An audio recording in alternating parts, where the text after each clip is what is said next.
Moi, je suis grand reporter à l'Humanité, c'est-à-dire qu'essentiellement, je fais du terrain. Et donc, sur les printemps arabes particulièrement, j'ai suivi, j'étais à Tunis, j'étais au Caire, j'étais en Syrie, bon, voilà, j'étais un peu partout. Ce qui m'empêche pas évidemment de lire et de réfléchir sur ce qui se passe et d'essayer d'avoir une vision. Mais peut-être on va voir, parce que je ne sais pas exactement ce qu'il va dire. Moi, ce qui m'importe dans mon travail, c'est pas d'avoir des idées préconçues et d'aller voir comment ce que je vois sur le terrain va correspondre à ce que je pense. J'y vais pas totalement vierge pour autant, évidemment. D'abord parce que je bosse pour l'Humanité, et puis même si je bossais au Monde, ou si je bossais à l'IB, ou si je bossais ailleurs, ce serait pareil, parce qu'il n'y a aucun journaliste qui va de manière neutre quelque part. La neutralité n'existe pas, ni pour des rédacteurs, ni pour des photographes, ni pour des caméramans. Ça n'est pas vrai, parce qu'on est des êtres humains, et donc on regarde obligatoirement une situation avec notre histoire. Après, ce qu'on doit rendre, avec notre histoire, avec notre culture, avec notre background, avec tout. Donc, de fait, c'est un peu comme, même quand on écrit, on va regarder quelque chose, mais on fait comme un photographe, on va choisir un angle. On va sur une scène, si je choisis comme ça, je vais pas prendre tout le monde, et donc je fais un choix. Déjà, je fais un choix. J'ai décidé d'exclure ceux qui sont là. Pourquoi? Peut-être pour rien, mais peut-être qu'il y a une volonté, peut-être qu'il y a un choix, peut-être que c'est de manière pas pensée, de manière inconsciente peut-être. Mais en tout cas, ça existe, et moi je revendique ça. Alors, je ne veux pas tourner le débat sur la presse en général, mais moi, je revendique la non-neutralité et je revendique la subjectivité. Parce que ce n'est pas vrai, je veux dire, c'est un leurre de dire s'il y avait de l'objectivité et de la neutralité, il n'y aurait pas besoin de plein de titres. On dirait pas que la démocratie, c'est la pluralité de la presse. Il n'y aurait pas besoin de pluralité de la presse. S'il y a une pluralité de la presse, c'est parce qu'il y a des façons de voir qui sont différentes. Ce qu'on vous doit, nous, en tant que journalistes, c'est de vous donner l'information. Et cette information-là, on est journaliste, nous, parce qu'on va la travailler comme de la pâte à modeler. C'est pas pour autant qu'on ment. Mais, vous savez, on a cette fameuse règle en anglais qu'on appelle la règle des 5 W quand on écrit. C'est le où, quoi, c'est who, when, what, why, what, et je sais plus quoi. Enfin bon, on a une règle qui va vous donner toute l'information. Mais cette façon de donner l'information, suivant comment je vais la tourner, vous allez penser différemment à la fin de l'article ou pas. Quand je regarde les journaux télévisés, par exemple, en étant moi-même sur le terrain, en voyant la réalité, je sais ce qu'ils ont mis de côté. Je sais ce dont ils n'ont pas parlé. Alors des fois c'est le journaliste, des fois c'est le média pour lequel il travaille, parce qu'encore une fois, s'il y a beaucoup de médias qui existent, c'est parce qu'il y a des visions qui sont différentes, et ça me paraît essentiel. Et la pluralité et la démocratie, elle existe dans ces visions différentes. Pas dans la façon de tourner. Vous voyez, puisqu'on va parler on va parler du Maghreb, on va parler du Mashrek.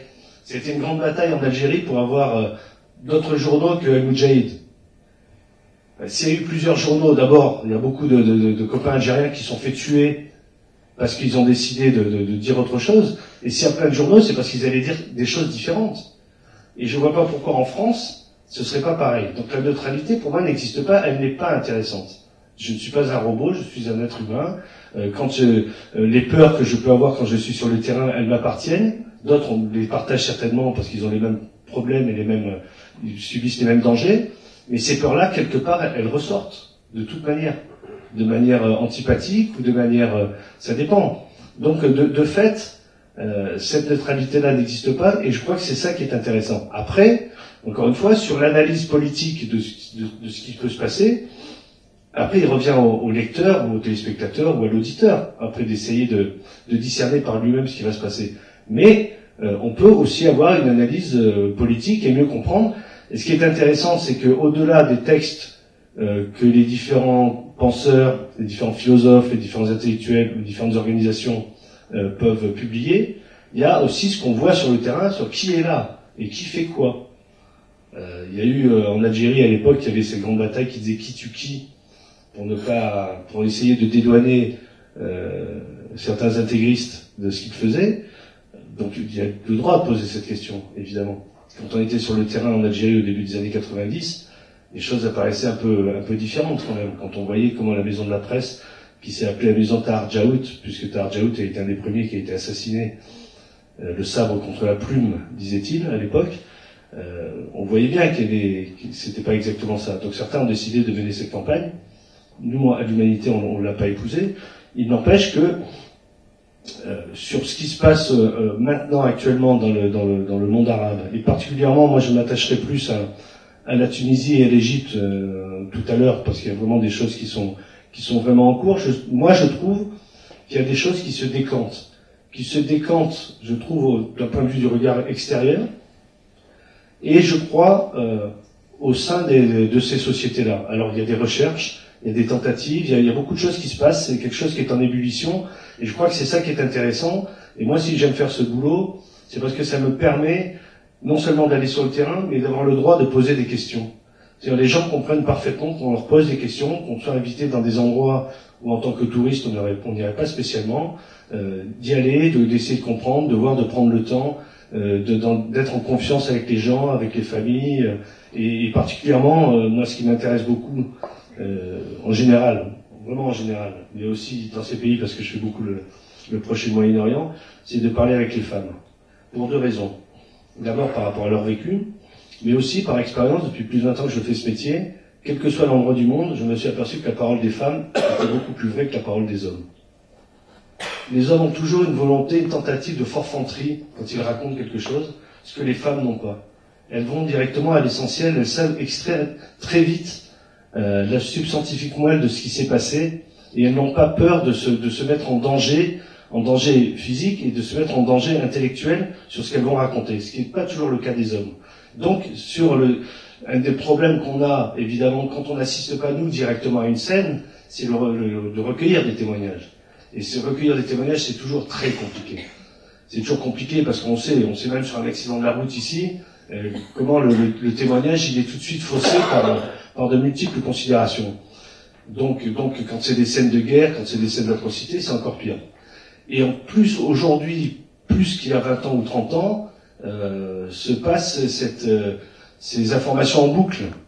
L'information télévisée qui passe en boucle, et on s'aperçoit, dans certains endroits ou à certains moments, que les témoignages qu'on recueille sont en fait des choses que les gens ont entendues, souvent sur Al Jazeera pour ce qui concerne les pays arabes. Et donc il y a quelque chose qui nous force à creuser plus. C'est-à-dire que le témoignage brut qu'on nous donne n'est pas toujours le bon. Ce qui est toujours compliqué. Alors, c'est compliqué parce qu'on se dit, est-ce que je suis en train de chercher une autre parole que celle qu'on me donne parce qu'elle ne me plaît pas? Ou est-ce que je suis en train de chercher vraiment le vrai témoignage de ce qui s'est passé? Donc ça nous amène, nous aussi, y compris à nous interroger sur notre travail, d'autant plus qu'avec Internet, vous avez vous-même, de manière brute, ou voire même avec des commentaires, beaucoup de choses qui vous arrivent, qui fait que même notre boulot à nous n'est plus le même. Alors en presse écrite, encore plus, parce que moi je vais écrire quelque chose aujourd'hui qui va être publié demain, vous aurez vu soit au journal télévisé, soit à la radio, soit par les réseaux sociaux, vous aurez beaucoup d'informations, et donc ce que je vais mettre le lendemain, suivant par exemple le titre que je vais mettre, vous allez vous dire, mais ça je le sais déjà, je vais même pas lire. Donc c'est aussi compliqué, et qui pose la question du travail du journaliste. Visiblement, et malheureusement, la preuve nous en a été donnée que les journalistes ils servent à quelque chose, puisqu'on continue à nous tuer, puisqu'on a deux collègues qui ont été tués au Mali récemment, Ghislaine Dupont et Claude Verlon, qui faisaient leur travail, et on va pas parler du Mali ce soir ici, mais moi je pense que c'est parce qu'ils faisaient ce qu'ils faisaient, et parce qu'ils allaient donner la parole à beaucoup de gens sur Radio France Internationale, qu'on a voulu les faire taire, cette tentative-là, d'utiliser la radio pour faire parler un certain nombre de groupes, notamment Touareg, qui ne se parlaient pas, et d'utiliser la radio pour ça, et on a voulu les faire taire. Ça, c'est mon point de vue, tout à fait subjectif, je le revendique. Mais ça veut dire que les journalistes ont encore leur place, et ont encore un grand rôle à jouer, et je pense qu'on va le continuer parce que on est censé, au-delà de ce que j'ai dit tout à l'heure, ça n'enlève rien à l'éthique qu'on doit avoir, à ce qu'on doit vous rendre, et on est tenu par ça. Ceux qui ne sont pas, et c'est pour ça qu'on a une carte de presse. C'est un peu comme les toubibs qui ont le serment d'Hippocrate, etc., etc. Certains ne respectent pas. Chez les journalistes, c'est pareil. On est censé quand même avoir cette éthique, et donc un certain nombre de choses, ne pas vous les donner si on n'a pas la confirmation de cette information, de la mettre vraiment au conditionnel ou de prendre toutes les pincettes possibles pour prendre les distances, pour vous dire attention parce que ça, suivant les sources, c'est pas complètement corroboré, donc c'est un peu compliqué. Et surtout, à mon avis, c'est d'aider à comprendre ce qui se passe, c'est-à-dire pas simplement avoir cette matière brute, mais essayer de dégager la signification et vers quoi ça va. Et je pense qu'on aura l'occasion d'en parler tout à l'heure, mais par exemple en Égypte, c'était assez flagrant de ce qui s'est passé et de ce qui ne s'est pas passé. Enfin, je veux pas, encore une fois, je veux pas tout déflorer, mais quand il y a eu cette volonté, par exemple, sur la place Tahrir, d'unifier tout le monde en disant non à Moubarak et d'empêcher et de pas vouloir que s'expriment des opinions sur et quoi après Moubarak, pour garder cette unité. Donc c'était au départ c'était quelque chose de vraiment très fort et très, à mon sens, très très honnête. Ça a en fait ouvert la voie à ceux qui étaient déjà organisés et qui n'ont plus eu, après la chute de Moubarak, qu'à se placer comme force organisée, alors que ceux qui étaient à la recherche de quelque chose n'avaient pas pris le temps de cette discussion et le temps d'élaborer quelque chose pour rassembler autour d'eux, pour construire. Ce qui explique pour beaucoup, à mon avis, ce qui s'est passé dans les élections qui ont suivi, et en Tunisie et en Égypte. Mais encore une fois, on y reviendra tout à l'heure. Voilà, donc ce métier de journaliste, il est pas facile du tout, d'autant plus qu'à mon sens, je pense que les bons journalistes font de la politique. Pas au sens partisan du terme, mais au sens de la compréhension de ce qui se passe, de ce qui bouge, de où vont les sociétés, et donc ça d'interroger qui ils sont. Malheureusement, on assiste aujourd'hui, dans la grande majorité, à mon avis, encore une fois, à une... comment dire, on a un peu les mêmes choses, on a un peu les mêmes gens, on entend les mêmes commentateurs, il y a personne qui sort vraiment du lot, on dirait qu'il y a peur d'eux, et je sais que les jeunes journalistes sur le terrain, contrairement à ce qu'il y a 20 ans, parce que maintenant je commence à prendre de la bouteille, font encore moins de politique, comprennent encore moins, ils comprennent encore moins l'histoire, ils ont encore moins de connaissances historiques, et on ne leur demande pas, et on ne veut pas qu'ils en aient. Il y a des gens installés dans les studios à Paris, vous entendez par exemple Bernard Guetta tous les jours sur France Inter, voilà, lui sur le terrain il n'y va pas souvent, mais il fait des grands commentaires tous les jours sur la situation internationale. Mais le jeune journaliste de France Inter qui va lui sur le terrain, on lui demande pas ni de faire du commentaire, on lui dit c'est pas bien le commentaire, t'es pas là pour ça, Coco. Et souvent, comme on lui demande pas, et qu'il a tellement de trucs à faire et qu'il doit envoyer 15 articles par jour parce qu'il est sur une radio, souvent, la question de l'histoire, la question de ce qui s'est passé, ça passe à l'as. Et les gars n'y sont plus. D'ailleurs, je vois pas pourquoi les jeunes journalistes seraient différents de ce qui se passe dans nos sociétés aujourd'hui. Il se passe exactement la même chose, et les jeunes journalistes sont aujourd'hui le reflet de ce qui se passe dans nos sociétés. Donc c'est dramatique, c'est malheureux. Mais c'est comme ça. Et puis, puisque tout à l'heure tu pensais que j'étais photographe, moi j'ai beaucoup de respect pour les photographes, parce que si on regarde chez les journalistes tués, c'est souvent les photographes et les caméramans. C'est pas pour rien, d'abord parce que c'est eux qui vont au plus près de ce qui se passe quand il y a une action dure, violente ou de guerre. Ils sont plus près que nous, souvent, parce que moi en presse écrite, je peux rester à 50 mètres, alors que le photographe il va vouloir aller à 10 mètres. Et d'ailleurs, grâce à eux, j'ai appris à me rapprocher beaucoup plus de ce qui se passe, ce qui m'a donné, y compris pour mon écriture, beaucoup plus de choses. Mais même là, on tue le travail des photographes en faisant croire que tout le monde est journaliste, tout le monde est photographe, avec des appels partout, vous avez vu quelque chose, avec votre téléphone, envoyez-nous la photo que vous avez faite, envoyez-nous les vidéos, etc., etc. Tout ça est du brut que personne ne va contrôler, et c'est des gens dans les rédactions qui vont contrôler tout ça. Donc là aussi, on tue d'une certaine manière notre métier, et je viens de voir pas plus tard que ce matin, que la presse présidentielle, les photographes accrédités auprès de la Maison Blanche aux États-Unis ont protesté, parce que de plus en plus de choses que fait Obama sont considérées comme des choses privées, donc ils empêchent les photographes de venir. En revanche, ils font travailler le staff photographe de la Maison Blanche proprement dit, et ils inondent Internet et les journaux avec des photos faites par ces gens-là qui appartiennent à la Maison Blanche.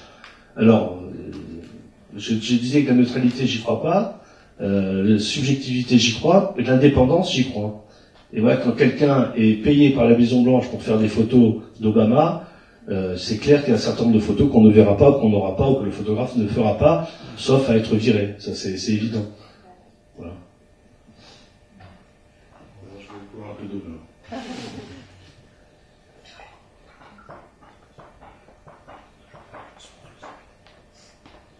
Mais fois je suis lancé, Oui. je vais faire de la radio, pas de la presse écrite. On t'arrête pas beaucoup. Et notre boulot, il s'est aussi compliqué sur les zones de guerre, parce qu'il n'y a plus vraiment de ligne de front. C'est-à-dire, on est obligé de bouger nous, dans des endroits, et des fois on se retrouve, on ne sait pas où. On ne sait pas de quel côté on est. Et on ne sait pas qui nous tombe dessus. On ne sait pas qui nous arrête. Sauf si c'est vraiment une armée régulière, à la limite, on peut discerner qui. Mais souvent, quand c'est des groupes, moi, il m'est arrivé de me faire arrêter au Kurdistan irakien en 2000 par un groupe armé. Je ne savais pas qui c'était. Donc les mecs ont pris mon passeport, et ils m'ont emmené, ils étaient basés dans une ancienne caserne de l'armée de Saddam Hussein, puisqu'en 2000, déjà, c'était une zone où que Saddam ne contrôlait plus. Donc il a fallu discuter, il a fallu vraiment tchatcher. Et au bout d'un moment, je me suis aperçu en fait que donc on était en Irak, enfin le Kurdistan irakien, c'était un groupe de Kurdes iraniens qui étaient là. Donc voilà, bon, ça s'est bien passé, tant mieux, mais donc on ne sait pas. Ça c'est la première chose. Et la deuxième, c'est que de plus en plus, il y a plus de respect des journalistes. C'est-à-dire qu'on est considéré en gros comme étant le représentant de la politique de notre pays. Ah, t'es français, donc tu es pour Chirac, ou tu es pour Sarkozy, ou tu es pour Hollande. Il n'y a pas autre chose, quoi. On est français, on est pour la politique de son pays. On est américain, on est pour la politique de son pays. On est considéré comme ça. Quand on n'est pas considéré comme des espions ou des choses comme ça. Donc c'est de plus en plus compliqué. Et les printemps arabes ont été, de ce point de vue-là, donc encore une fois, encore plus pour les photographes et les caméramans, ont été très compliqués parce qu'on était considérés par les deux camps, ou par ceux qui s'affrontaient, on était considérés comme les ennemis de chacun. Voire même des espions à la solde d'Israël, etc., etc. Donc c'était, des fois, ça devenait vraiment très problématique pour travailler. Et il y a des copains qui se sont fait tabasser. Moi, je me suis fait arrêter 3 fois. Et encore, j'ai été remis à l'armée, donc c'était ce qui pouvait m'arriver de mieux, parce que les mecs venaient avec des sabres, etc. Moi, j'ai des copains à Suez qui se sont fait vraiment tabasser par les gars, sans aucune raison, uniquement parce qu'on était étrangers. Et donc, pour eux, étrangers, on était la solde d'un pays qui allait contre leurs intérêts. Donc, ça devient encore plus compliqué qu'auparavant de travailler, quoi. Voilà. Je vais dire le reste, voilà. Oui, quand même. Oui, je te fais confiance à ça. Il n'y a pas de problème. Et puis, il y a la problématique des journalistes embedded, ce qu'on appelle embedded, c'est-à-dire, voilà, on est avec un groupe, quoi, en fait. Bon, en général, c'est avec une armée, comme ça s'est fait beaucoup en Irak en 2003, mais en réalité, on est embedded même quand on va quelque part, quoi. Si on va avec des groupes armés, on est, d'une certaine manière, on est embedded. Donc, déjà, la capacité de faire notre travail est un peu réduite, mais bon, ça fait partie d'un peu du jeu, entre guillemets. Le problème, c'est que quand c'est comme ça, quoi qu'il arrive, et parce qu'on est des êtres humains, on est d'une certaine manière en empathie avec les gens avec qui on est. On peut pas prendre des bombes sur la gueule avec un groupe sans être avec eux. Quand on a peur de mourir, on est avec les gens avec qui on a peur de mourir. Donc, ce qu'on va rendre, de toute manière, la distance va être très difficile à avoir.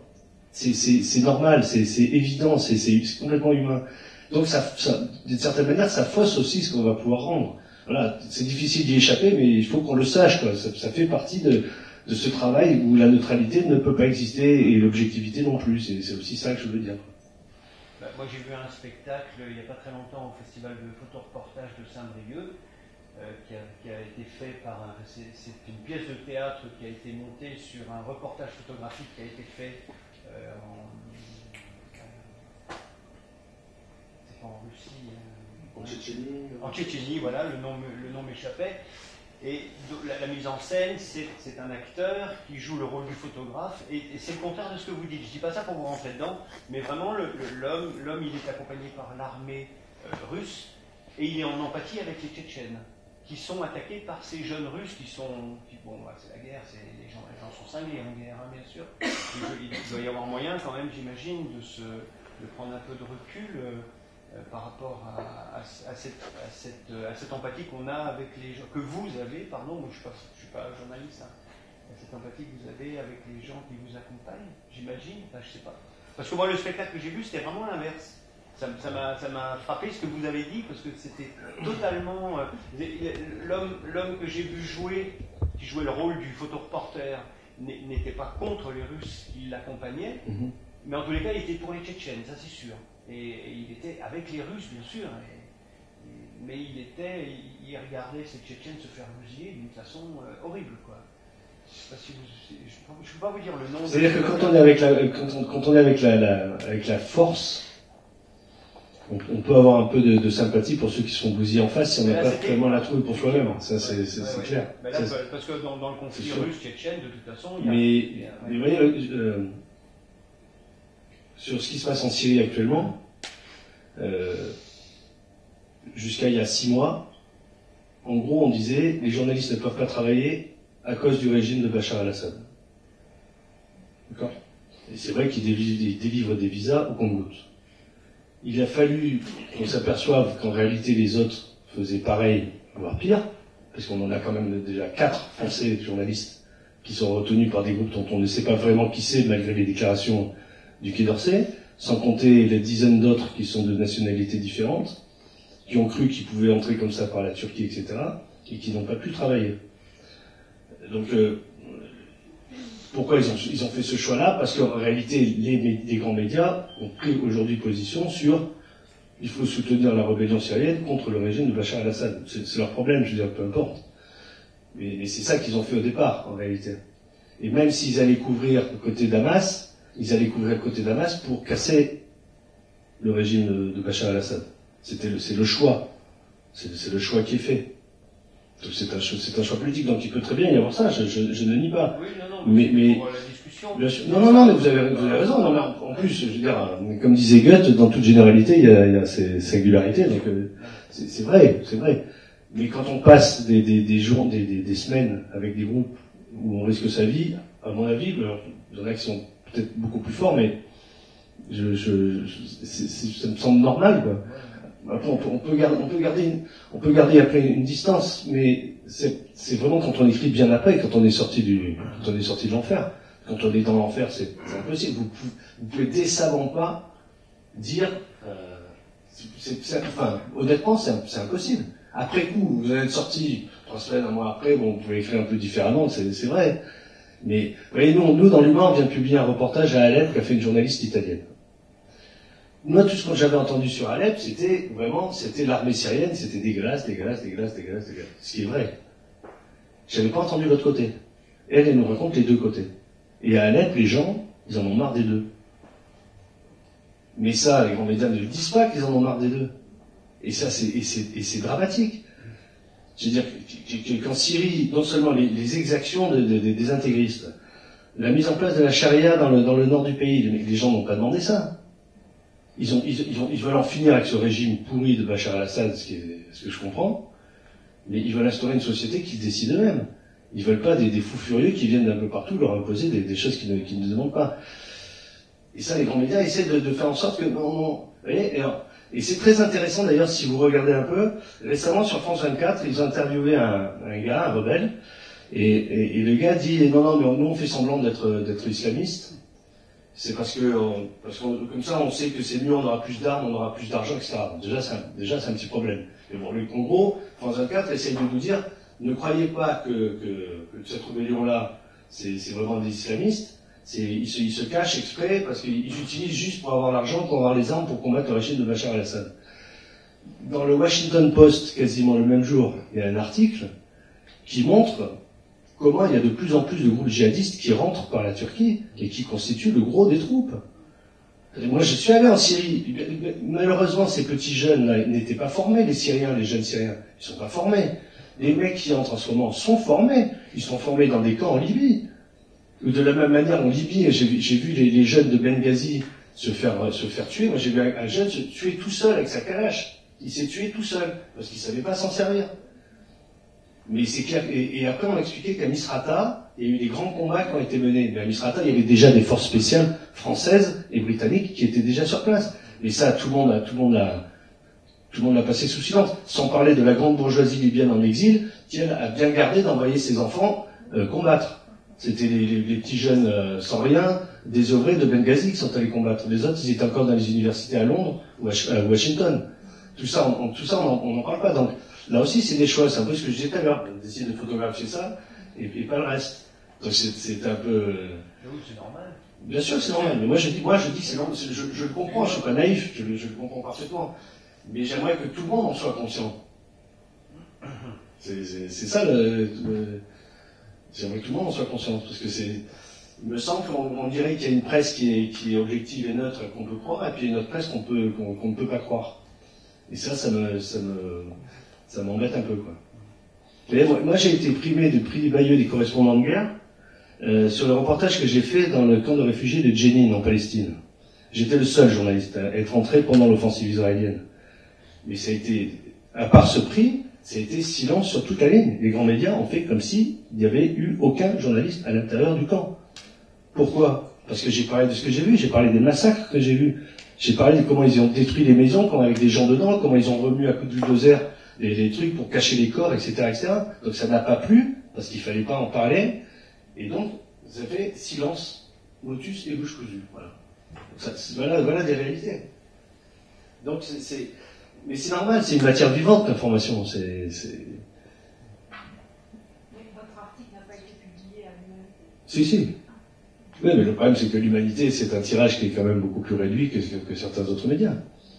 Donc s'ils décident de ne pas en parler dans les autres médias, ils n'en parlent pas, et puis c'est fini. C'est terminé.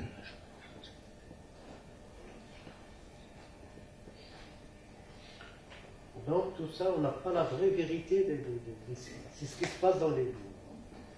Moi je crois pas à la vérité. Moi. Ah, voilà. Pourquoi ce qu'ils nous disent, ce qu'on voit, c'est tout à la télé, tout ça, il n'y a pas la vraie. C'est dommage. Il y a des faits, Oui, il y a des faits, mais après les faits. Vous avez commencé? On a parlé, il parle de son métier. On le fait parler. Eh ben écoutez, donc du coup, M. Khalfoun est vraiment embêté sur la route, donc il aura un peu plus de retard que prévu. Le mieux, pour être honnête, non, c'est pas de boire un coup, c'est de donner la parole à Pierre. Non, il l'a déjà. Mais il arrive, il est sur la route. Oui, On a eu le téléphone, il était un peu. non.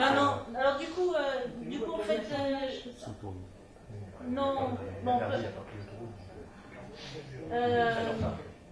du coup, il était prévu que M. Khalfoun intervienne d'abord et qu'ensuite Pierre s'appuie un peu sur différents éléments pour faire son... Donc on va demander à Pierre d'improviser un petit peu. Je pense qu'il a compris que ça ne pose pas forcément de problème. Voilà. Non, ce qui est un peu gênant, c'est qu'après ça risque de faire un peu... de tomber un peu comme un cheveu sur la soupe. Ça me gêne un peu, mais pas pour moi. Non, il a dit que c'était pas grave, il était très confus de la situation, donc c'est lui qui nous a proposé ça plutôt que d'attendre. Pierre, Vous en parlez pas? Pierre. Voilà. Qu'est-ce qu'il y a marqué sur le programme? Ça m'étonne pas de toi. Mais t'as déjà commencé. Ouais, non, ouais, on peut y parler. Non, ouais, on va le faire un peu comme ça, hein, si vous voulez bien. Si on parle des printemps arabes, on a parlé des révolutions arabes, je ne sais pas si vous vous souvenez quand ça s'est produit. Quand moi j'ai participé à plusieurs débats, il y a toujours cette question, est-ce qu'on parle de soulèvement, est-ce qu'on parle de révolte, est-ce qu'on parle de révolution? C'est pas que de la sémantique, ou c'est pas que il y a des choses à mettre dedans. Et c'est vrai qu'on avait du mal un peu à discerner exactement ce qui se passait et où est-ce que ça allait. Moi, par exemple, je vous avoue que quand ça a commencé en Tunisie à la fin de l'année 2010, je vous avoue que j'ai pas cru. J'ai pas vu que ça allait exploser comme ça. Alors après, je suis pas non plus le spécialiste, mais j'ai pas cru que ce mouvement-là allait déboucher sur l'éviction de Ben Ali et d'une certaine manière du régime, parce que là aussi c'est compliqué. Donc vous voyez, que ce soit pour nous en tant que journalistes ou même vous, puisqu'on parlait de la vérité par exemple. La vérité était laquelle quand à Sidi Bouzid il se passe ce qui se passe et que le jeune s'immole par le feu. Le fait, c'est ça. La vérité, c'est laquelle? C'est difficile. Est-ce qu'on dit, bon voilà, ils sont encore un peu révoltés. En plus, si vous êtes d'origine tunisienne, je ne sais pas. Non. Sidi Bouzid et toute cette région, c'est quand même des régions de révoltés, parce que ce sont des régions qui estiment qu'elles ont été assez oubliées, hein, notamment tout le bassin minier, vers Redeyef, Gafsa, etc. Bon, Sidi Bouzid, c'est plus agraire, mais il y a quand même il y a quand même ce sentiment d'être oublié par le pouvoir central depuis bien longtemps. Il y a cette révolte-là, il y a eu des révoltes. Donc, moi, j'avais pas vu ça. Par contre, ce qui m'a gêné plus, c'est qu'après, quand ça a vraiment pété un peu partout, c'est qu'on a cru qu'il y avait juste eu une étincelle comme ça et que tout avait explosé. En oubliant un peu ce qui se passait avant, et encore une fois, qu'on a passé sous silence, parce qu'on a voulu voir, vous vous en souvenez, maintenant, bizarrement, d'ailleurs, on en parle beaucoup moins, on a beaucoup parlé, c'était la révolution des réseaux sociaux. C'était la révolution Facebook. Et j'ai une citation, je vais la prendre, ça. Parce que moi, je ne crois pas aux révolutions Facebook, non pas parce que je suis un vieux con, mais parce que Facebook peut être un élément, les réseaux sociaux, les Twitter peuvent être des éléments essentiels pour donner des alertes, pour rassembler des gens, pour faire quelque chose. Mais en aucun cas, ce sont les réseaux sociaux qui vont développer des révoltes. Et j'ai, si je la retrouve, citation de...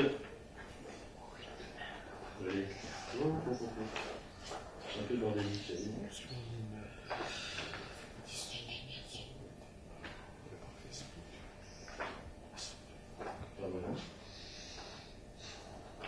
Tu vas te avoir un ordinateur. Je suis oublié celle-là.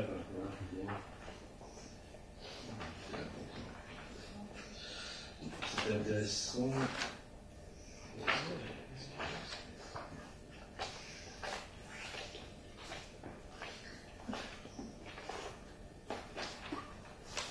Et voilà, elle est là. C'était une militante de la liberté d'expression électronique, qui s'appelle Gillian York, et qui dit « Le cybermilitantisme à lui seul est bien peu efficace, mais l'utilisation des outils numériques peut rendre le militantisme traditionnel infiniment plus fort. » Voilà. Ça, je crois que c'est intéressant. Voilà, la vérité, c'était quoi? C'était Facebook qui a fait la révolution, ou Facebook qui a été un instrument qui a pu être utilisé dans le cadre et sur un terreau qui existait au préalable. Ce terreau, il était cette jeunesse tunisienne acculée économiquement et socialement qui ne trouvait aucun débouché, un peu ce qu'on avait vécu déjà en Algérie avec ce qu'on appelait les hitistes, ceux qui tiennent les murs, et ça peut déboucher vers d'un côté ou de l'autre.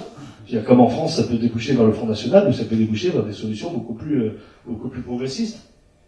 Et en Tunisie, de fait, cette expression-là n'était pas complètement nouvelle, et en plus, elle avait été accompagnée dans les années précédentes de grèves, notamment dans le bassin minier de Gafsa, dont je parlais tout à l'heure, et RDIF.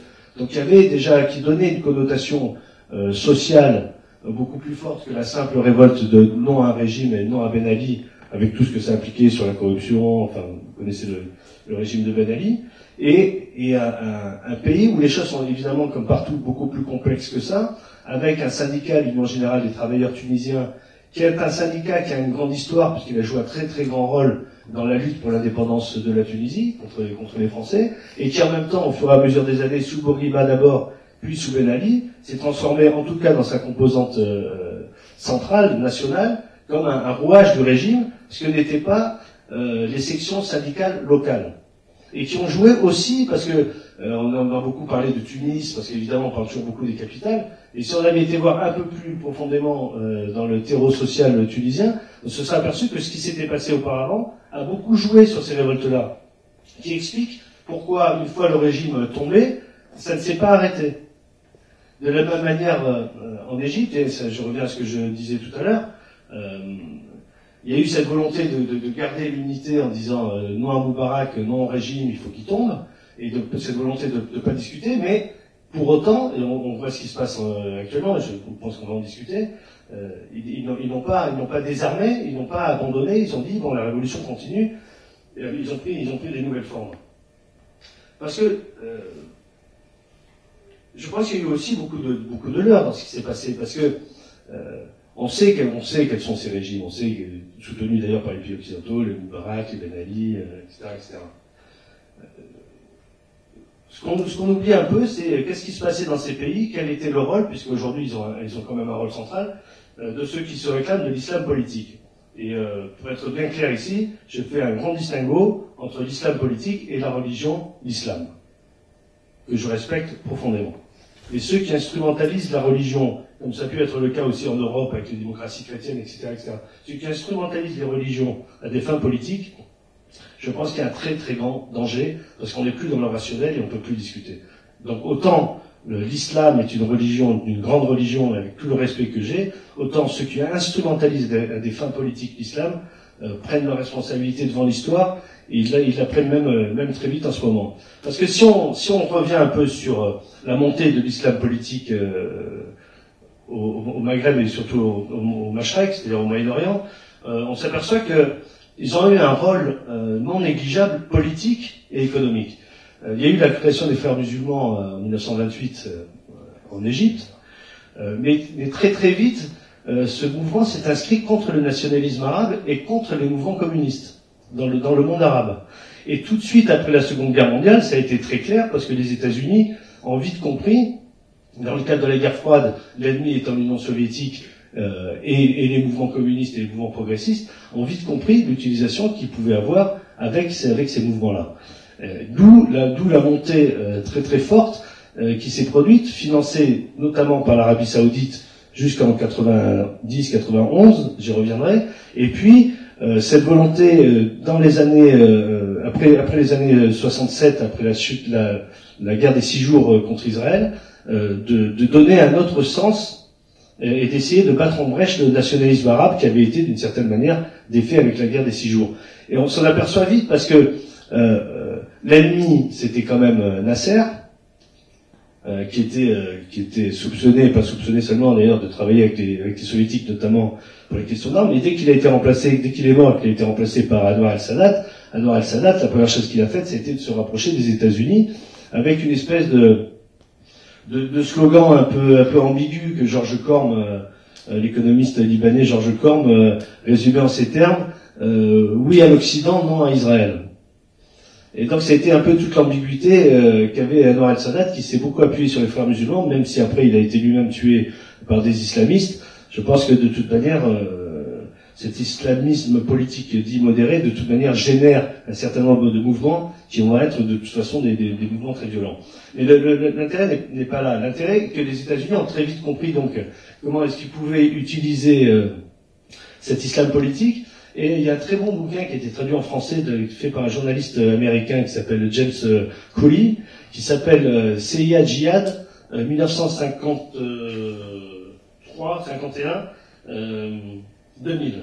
Et il montre cette instrumentalisation avec 1950-2001, c'est ça, et comment les États-Unis ont pu instrumentaliser ces mouvements-là, comme ils ont pu utiliser la religion en Europe, notamment dans les pays du sud de l'Europe, là où les partis communistes étaient forts. Je rappelle la démocratie chrétienne, par exemple en Italie, tous les financements des partis de droite, notamment en Grèce et notamment en France. En Europe du Nord, ça se passait un peu différemment. Quant à l'Espagne et au Portugal, ils n'avaient pas de souci à se faire, puisqu'il y avait déjà Franco et Salazar, qui avaient des dictatures fascistes, donc ils n'avaient pas de problème dans le cadre de l'OTAN et du monde qu'ils voulaient mettre en place. Donc il y a eu cette instrumentalisation-là, et les frères musulmans, dès leur création, et puis, bien sûr, quand Nasser a pris le pouvoir, se sont opposés à ce qu'on appelait le socialisme arabe de Nasser, notamment donc cette aide avec les soviétiques. Et à partir des années 70, on assiste à cette nouvelle expansion du mouvement islamiste, financée par l'Arabie Saoudite, mais aussi par l'ensemble un grand nombre de régimes arabes qui voyaient là une façon de faire un contre-feu contre la radicalisation de gauche qu'on voyait dans ces pays-là. Donc il y a eu une instrumentalisation de la religion qui s'est faite. Il y a eu le recrutement pour l'Afghanistan de milliers de Moudjahidines et des Algériens en savent quelque chose puisque beaucoup d'Algériens sont partis combattre en Afghanistan. À partir de l'Arabie Saoudite et du Liban, il y a eu financement de tout un nombre d'ouvrages et d'éditions qui ont été subventionnés, qui ont été distribués et dans le monde arabe et dans les pays musulmans en Afrique et en Asie. Donc dès les années 70, il y a eu une offensive de caractère politique pour battre en brèche le nationalisme arabe et tous les mouvements progressistes qui avaient lieu. D'ailleurs, selon la CIA elle-même, l'Arabie Saoudite aurait dépensé plus de 90 milliards de dollars depuis les années 70, ce qui n'est quand même pas rien. Voilà. Donc tout ce travail idéologique et armé n'a pas peu contribué à battre en brèche toute la culture révolutionnaire et d'inspiration nationaliste arabe qui existait dans ces pays-là. Je dis tout ça pour revenir après à ce qui s'est passé dans les printemps arabes. Évidemment que la révolution iranienne de 1979 a apporté sa pierre à l'édifice, puisqu'à l'époque, même si ça a été récurrent dans l'histoire, mais à ce moment-là, on ne parlait pas encore d'affrontement entre les musulmans sunnites et les musulmans chiites. Et cette réislamisation des sociétés arabes est allée de pair avec la répression des organisations de gauche et des mouvements syndicaux. Donc ce que je disais tout à l'heure, je ne sais pas si je le disais ici, mais il y a eu aussi une répression qui a été menée, notamment par exemple en Égypte ou en Tunisie, contre les mouvements de l'islam politique, sauf que la conclusion de tout ça n'a pas été la même. Autant les mouvements progressistes de gauche, quand ils ont été éradiqués, quand ils ont été mis en prison, quand ils ont été torturés, quand ils ont été tués, après n'ont plus pu s'exprimer parce qu'ils n'arrivaient plus à s'organiser, ils n'avaient plus d'aide extérieure financière, autant cet islam politique, même s'il a été décapité dans son cadre d'organisation, a pu continuer à s'exprimer dans le cadre des structures religieuses et a continué à bénéficier de l'aide financière, notamment de l'Arabie Saoudite. Alors je disais l'Arabie Saoudite jusqu'en 1991, d'abord parce que il faut rappeler qu'en 1979, l'Arabie Saoudite, les Frères musulmans et les États-Unis mettent en place une organisation internationale islamique, donc avec des fonds, et donc avec la volonté si ce n'est de contrôler, en tout cas d'avoir des liens entre les différentes composantes de l'islam politique qui existaient un peu partout. Mais en 91, quand il y a la guerre contre Saddam Hussein qui a envahi le Koweït, il y a une rupture qui se produit. La rupture se produit pour deux raisons. On vous rappelle, c'est à ce moment-là que Ben Laden fait son retournement aussi. Il ne tolère pas que des soldats impies, comme il le dit, soient sur le sol de l'Arabie Saoudite. Et la deuxième raison, c'est qu'à ce moment-là, les États-Unis arrivent à mettre en place une coalition internationale pour se battre contre Saddam Hussein, qui rassemble pratiquement tous les pays arabes, y compris la Syrie de Hafez el-Assad à l'époque. D'ailleurs, là, ça ne les gênait absolument pas. Hafez el-Assad était avec eux. Donc, les branches des frères musulmans dans ces pays-là ont pris position contre l'attitude de leurs gouvernements nationaux. Donc, il y a eu une rupture, notamment des frères musulmans égyptiens, avec l'Arabie Saoudite. L'Arabie Saoudite s'est recasée, si on peut dire, s'est recentrée vers les salafistes. Elle aidait déjà, mais elle a pris le relais. Et c'est surtout un pays dont on entendait assez peu parler, et pour cause, puisqu'il a été créé simplement au début des années 70, c'est le Qatar. Le Qatar a pris le relais d'Arabie Saoudite dans le financement et dans l'aide des frères musulmans, et surtout dans le lien avec les États-Unis sur toute la période qui allait venir. Et je crois que ça a son intérêt sur ce qui s'est passé par la suite. Et c'est d'autant plus paradoxal, ça peut paraître paradoxal, mais qu'après les attentats du 11 septembre 2001, que les États-Unis ont compris que l'islam politique était un élément d'une solution au Moyen-Orient. Ça peut paraître paradoxal puisqu'ils ont pris des avions sur les tours jumelles, mais en réalité, à ce moment-là, quand on connaît le pragmatisme de la politique internationale américaine, ils ont compris qu'il existait des branches de l'islam politique avec lesquelles ils pouvaient travailler. Donc ça a été le travail du Qatar de faire ce lien avec les États-Unis, contre des franges, celle d'Al-Qaïda notamment, qui étaient beaucoup plus violentes. Même si le but ultime est le même, c'est-à-dire la mise en place d'une théocratie, effectivement, que la stratégie et les moyens mis en œuvre sont différents. Et donc, à partir de ce moment-là, les États-Unis vont travailler ou en tout cas vont avoir le contact avec ces frères musulmans et toutes ces organisations de l'islam politique. De même, quand il y a mise en place, ils ont mis en place, juste à peu près à cette époque-là, ils ont mis en place ce qu'ils appellent le Forum Monde Islamique États-Unis, qui existe encore, qui a été créé sur le modèle du Forum économique de Davos. C'est-à-dire que c'est une rencontre qui a lieu chaque année entre les décideurs économiques de ce qu'ils appellent le monde islamique et les États-Unis. D'ailleurs, il y a régulièrement des journalistes français qui sont invités. Encore l'année dernière, il y a des journalistes du Monde qui y étaient, qui sert en fait de lieu non seulement d'échange politique, mais aussi de lieu de décision, d'orientation économique qui va concerner le monde islamique et les États-Unis, à l'exclusion évidemment de tous les autres. Enfin, pour parachever ça dans les années 2000, il y a la victoire de l'AKP, donc les islamistes turcs d'Erdogan, qui gagne les élections en Turquie, et qui donc a joué un autre rôle. Jusqu'à maintenant, c'était un auxiliaire militaire en quelque sorte, puisque la Turquie faisait partie de l'OTAN. À partir de ce moment-là, la Turquie devient un auxiliaire et militaire et politique, d'autant plus intéressant que la Turquie a des relations officielles avec Israël, des relations politiques et des relations militaires, puisqu'il y a régulièrement, même s'il peut y avoir des phases de friction entre Israël et la Turquie, il y a régulièrement des manœuvres militaires communes Turquie-Israël. Israël va s'entraîner sur le territoire turc, et surtout la Turquie détient les clés du Tigre et de l'Euphrate avec les sources. Donc qui détient les clés de l'eau dans ces pays-là détient une grande partie du pouvoir politique, bien évidemment. Donc voilà. Et je rajoute que dans cette organisation internationale mise en place avec les différentes branches des frères musulmans, en 1979, celui qui représentait la Tunisie s'appelait Rached Ranouchi, qui est maintenant le chef des Hnada en Tunisie, et que on dit, selon un journal El Arabe qui est édité à Londres, qu'il a été récemment nommé, il y a quelques semaines, il aurait été nommé secrétaire général, donc numéro 1 de cette organisation internationale des frères musulmans. Donc voilà où on en est dans ce cadre-là pour ce qui concerne l'islam politique. Quand on arrive dans les années 2000, la fin des années 2000, quand on va commencer à parler des printemps arabes et des révoltes. Alors évidemment, de l'autre côté, dans le camp des progressistes, c'est quasiment le désert. C'est quasiment le désert. Je l'ai dit tout à l'heure sur la Tunisie, la direction centrale de l'UGTT à l'époque est complètement inféodée au pouvoir, même s'il y a des sections syndicales locales qui essayent de vivre. En Égypte, c'est quasiment la même chose, même s'il y a eu des révoltes aussi en Tunisie, notamment dans le bassin du textile et à Mahala, notamment un 6 avril 2006, où des travailleurs se sont mis en grève, et ça a été peu remarqué et peu souligné, mais le mouvement des jeunes un des mouvements de jeunes qui a lancé des manifestations sur la place Tahrir contre Moubarak, s'appelait le mouvement du 6 avril, qui était directement une reconnaissance et un lien avec la lutte des ouvriers du textile.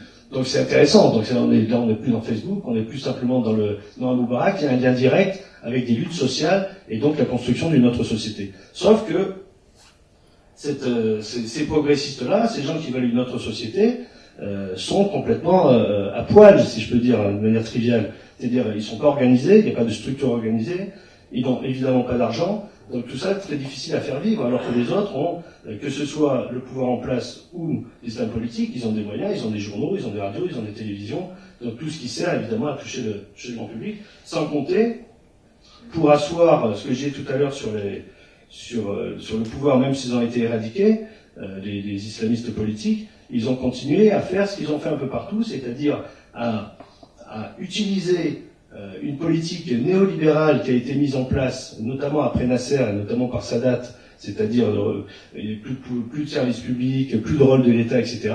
Ils se sont engouffrés là-dedans, notamment pour mettre en place des écoles, qui étaient évidemment des madrasas, c'est-à-dire des écoles religieuses, qui ont remplacé l'État, notamment pour les dispensaires et pour les hôpitaux, qui ont fait des distributions de vivres là où les gens n'avaient rien. Donc évidemment, le Hamas en Palestine a fait exactement la même chose, le FIS a fait la même chose en Algérie, un peu partout, ça a été le même rôle, qui a été un rôle social, et donc ils sont apparus aux yeux de la population comme des gens intègres, utiles et importants. Donc arrivent les révolutions arabes, les printemps arabes. Le mouvement gagne. Je vais aller vite parce qu'on pourrait discuter des heures et des heures, encore que je sais que vous avez des bonnes embouteillages, mais parce que quand il y a eu les manifestations contre Moubarak sur la place Tahrir, je m'en souviens vraiment très bien, on sentait l'hésitation du pouvoir égyptien. Et puis on sentait, je rappelle que l'Égypte est après Israël le pays du monde qui reçoit le plus de subsides de la part des Américains, et pas simplement militaires, d'aide financière et militaire. Donc, s'ils aident comme ça, c'est qu'il y a un enjeu pour eux qui est très très important. Notamment parce que l'Égypte et la Jordanie sont les deux seuls pays arabes qui ont signé un traité de paix avec Israël. Mais là encore, les Américains n'avaient pas trop de soucis, parce que laissez-moi vous citer, voilà. Ils avaient déjà fait pression sur Moubarak en novembre 2005, les États-Unis, pour que les frères musulmans puissent se présenter aux élections législatives. Alors évidemment, Moubarak a été obligé de céder, mais pour ne pas perdre la face, il leur permet de se présenter, mais pas en tant que frères musulmans. Ils peuvent se présenter, mais en indépendant. Personne n'est dupe, mais ces frères, ils se présentent. Et c'est au même moment, le vice-président de la confrérie, qui signe un article dans le Guardian, le quotidien britannique, dans le titre, je ne vous parle pas de l'article, mais le titre est déjà explicite, « Vous n'avez rien à craindre de nous ». En 2005. Voilà. Quant au guide de la confrérie d'époque, il dit qu'il s'engage à respecter tous les traités signés par l'Égypte avec Israël. Donc, il y a le discours anti-sioniste, anti-Israël, etc., etc. Et puis quand il rentre dans les vrais trucs pour prendre le pouvoir, il donne des gages au maître. Il donne des gages à Washington, immédiatement. Donc ils ont déjà un double langage. que j'imagine bien, malheureusement, que l'homme de la rue en Égypte n'a pas toujours décrypté, parce que je pense pas qu'ils aient lu l'article du Guardian ou qu'ils aient entendu ces déclarations du guide de la confrérie. Mais ça, c'est une réalité. Donc, on arrive à ce moment-là. Je pense que les Américains sont gênés à ce moment-là. Ils ont essayé de sauver le régime. Donc, l'idée, ça a été d'essayer de remplacer Moubarak. D'abord, ils ont fait nommer un vice-président, qui était Omar Suleiman, qui n'était pas n'importe qui, puisque Omar Suleiman était le chef des services de renseignement égyptiens, et notamment qui avait non seulement donc chef des services, chef des Mokhabarat, donc en charge de toute la surveillance de ce qui se passait sur le territoire, et en plus en charge des discussions entre les différentes factions palestiniennes, notamment entre le Hamas et le Fatah palestinien. Ils ont essayé de mettre en place Omar Suleiman, ça n'a pas fonctionné, pour diverses raisons ça n'a pas fonctionné, et donc le pouvoir est tombé. Et très rapidement, il y a eu en réalité, on en a assez peu parlé dans les médias, mais on en a parlé dans l'UA, il y a eu une collusion en réalité entre le PND, c'est-à-dire le Parti National Démocratique de Moubarak, qui n'avait pas encore été interdit à l'époque, juste un mois après la chute de Moubarak, et les frères musulmans, alors que les jeunes Égyptiens, que tout le monde vantait auparavant, ici, de ce côté, de cette rive-là de la Méditerranée, disaient il faut refaire une constitution avant de faire des élections. Les frères musulmans et le PND de Moubarak se sont arrangés pour faire un tout petit toilettage de la constitution égyptienne, c'est-à-dire en changeant quasiment rien. Il y avait 2 articles qui étaient modifiés, qui ne modifiaient pas profondément le sens de cette constitution. Ils ont fait un référendum, donc les frères musulmans, ils ont fait campagne pour le oui, puisque c'était leur référendum. Le PND de Moubarak a fait campagne pour le oui aussi, donc entre les 2 services clientélistes, ils ont gagné à 70%, et les élections ont eu lieu 6 mois après. Donc quand les élections ont lieu 6 mois après, qui est organisé? Ce sont les mêmes qui sont organisés. Donc ils gagnent les élections. De la même manière en Tunisie. Qui gagne les élections? Ceux qui sont organisés, ceux qui sont structurés. Ceux qui apparaissent avec les années passées, ce que je disais tout à l'heure, qui apparaissent comme des gens intègres, qui sont occupés du peuple, qui ont donné à manger, qui ont donné de l'éducation. Là, on ne pouvait pas envoyer les enfants dans l'école publique parce que c'était trop cher. On leur a donné la possibilité d'aller dans une école religieuse, etc. Ces gens-là sont apparus comme étant les plus propres, les plus beaux. Et ils ont gagné les élections. Sauf que, et ça c'est intéressant, et y compris les réactions ici sont intéressantes, que le peuple n'a pas accepté cette façon de gérer les choses. Parce qu'à la limite, s'ils avaient géré de manière honnête et probe, mais c'est absolument pas ce qui s'est passé, c'est-à-dire qu'il n'y a eu aucun respect du mandat qui leur avait été donné. Entre l'élection présidentielle égyptienne et l'élection législative, il s'est passé 6 mois, les frères musulmans ont perdu plus de 30% des voix. J'avais été faire des reportages dans la banlieue du Caire, par exemple. Je voyais des gens qui disaient, mais nous on a voté pour eux, à la présidentielle, bien sûr qu'on a voté... Pardon, c'est l'inverse, entre les législatives et la présidentielle, pardon. Aux législatives, bien sûr qu'on a voté pour eux, pour nous c'est des bons musulmans, on a voté pour eux, etc. Ils nous ont aidés. Et puis 6 mois après, ils me disent, mais on a vu ce qu'ils ont fait, c'est-à-dire rien. C'est-à-dire, on a vu au Parlement, les sessions du Parlement étaient retransmises à la télé. On les voyait, ils ne parlaient jamais de nos problèmes quotidiens. Les seules choses sur lesquelles ils intervenaient, c'était pour la charia, c'était pour des choses religieuses. Ils disaient, mais ça, nous, on est des musulmans, on n'a pas besoin d'eux. Et comme ça, dans les quartiers populaires du Caire, les gens disaient ça. On est des musulmans, nous, on va prier 5 fois par jour, on va à la mosquée, on n'a pas besoin d'eux pour ça. Nous, ce qu'on veut, c'est qu'ils légifèrent sur notre vie quotidienne, pour changer les choses de notre vie quotidienne. Que nos enfants aient du travail, qu'il y ait des écoles, etc., etc., etc. Et ce qui fait cette révolte qui s'est produite par la suite. Alors, évidemment, en France, on a dit comment ils ont été élus, on ne peut pas les déboulonner comme ça. Mais l'égalité ne fait pas légitimité. C'est pas parce qu'on est élu que pendant 10 ans on fait ce qu'on veut. Et ça, moi, je trouve que les Égyptiens ont donné une leçon de démocratie, même si évidemment c'est plus complexe parce qu'il y a le rôle de l'armée, etc. Mais ils ont quand même donné une belle leçon de démocratie. De la même manière en Tunisie, même si ça ne se produit pas exactement de la même manière, les islamistes de Ennahda sont en train d'essayer de manœuvrer en recul, mais ils manœuvrent en recul. Et donc ils sont obligés de tenir compte aujourd'hui de tout ce qui se passe comme manifestation, ils sont obligés de discuter avec les députés, notamment les députés de gauche, et je pense que ça, alors je ne sais pas où ça va mener, c'est compliqué, c'est vraiment ce qu'en anglais un work in progress, c'est quelque chose qui est en mouvement, c'est quelque chose qui est en ébullition. En tout cas, rien n'est figé, tout continue à avancer. Et ce qui me fait dire que l'islam politique aujourd'hui a du mal, c'est que le Qatar, vous le voyez, est très en retrait sur la scène internationale, ce qui n'était pas le cas il y a encore 1 an. Le Qatar était partout. Là, ils sont très en retrait, ils se taisent, pas tellement de déclarations sur ce qui se passe en Égypte, en Tunisie. Ils ont été battus en brèche parce qu'évidemment l'Arabie Saoudite a évidemment sauté sur l'occasion pour un peu casser le Qatar, qui est son grand ennemi, pour dire on soutient ce qui se passe en Égypte. L'Arabie Saoudite, entre parenthèses, parce que j'en ai pas parlé, qui s'est empressé d'intervenir au Bahreïn avec l'acceptation de tous les pays occidentaux pour mettre fin à la révolte au Bahreïn, parce que c'était des chiites et donc ça gênait le royaume saoudien. Et puis le Qatar en ce moment est aussi très gêné parce qu'il y a une campagne maintenant internationale quand même sur la façon. Moi-même j'étais au Qatar il y a encore 3 semaines sur ce qui se passe vis-à-vis des travailleurs immigrés là-bas. Moi pour avoir enquêté là-bas, j'ai été arrêté, j'ai été présenté devant un juge, accusé de pratiques illégales du journalisme, etc., etc. Donc les façades tombent à un moment donné. Je veux dire, quels sont ces pays qui veulent donner des leçons de démocratie partout, qui eux-mêmes dans leur propre pays traitent les ouvriers et les immigrés comme des esclaves? Il n'y a même pas quelle démocratie en Arabie Saoudite pour les femmes? Parlons-en. Quant à la Syrie, je me demande qui le Qatar et l'Arabie Saoudite vont défendre, vont vous soutenir. Est-ce qu'ils vont soutenir les vrais progressistes, ceux qui veulent une nouvelle société syrienne sans Bachar el-Assad, mais où toutes les confessions pourront vivre tranquillement? Ou est-ce qu'ils défendent simplement les choses les plus sectaires, comme ils savent le faire dans leur pays? Quant au Qatar qui soutient les djihadistes au Mali, alors que l'armée française va les combattre au Mali, et que la France est aujourd'hui avec le Qatar, avec une partie de la rébellion syrienne, c'est effectivement, il y a de quoi plus rien y comprendre. Merci.